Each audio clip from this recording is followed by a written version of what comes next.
Welcome to our channel. Today we how to invest with Squarespace, detailed guide step by step clearly. To begin investing with Squarespace, sign into your Squarespace account or create a new one if you don't have an account yet. Once logged in, navigate to the dashboard of your website. Select the Pages section from the left-hand menu to start building your investment-focused site. Choose a page type that suits your investment strategy, such as a portfolio or blog.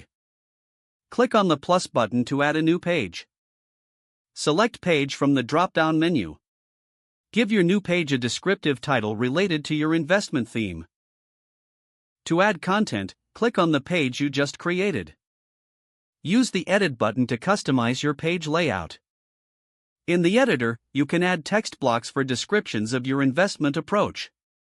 Include image blocks to visually represent your portfolio or projects. Add video blocks if you want to share insights or tutorials about investing. Make use of the commerce features by enabling online payments if you plan to sell investment guides or tools. Access commerce settings from the left menu to set up payment methods. Configure your store settings, including currency and payment providers. To showcase your investments, create a dedicated portfolio page.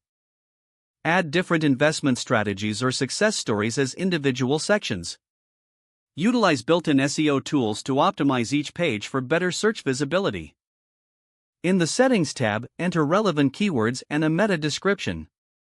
Preview your website to ensure all elements are displayed effectively. Make any necessary tweaks to the layout or content for clarity and aesthetics. When satisfied, click Publish to make your investment site live.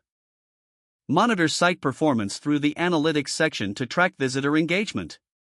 Regularly update your content to reflect the latest investment trends and insights. Consider incorporating a blog section to share valuable investment advice and market analysis. Encourage user interaction by enabling comments on your blog posts or articles. Stay connected with your audience through integrated social media links. Continuously refine your site based on visitor feedback and analytics data. Don't forget to like this video and subscribe to our channel for more step-by-step tech guides.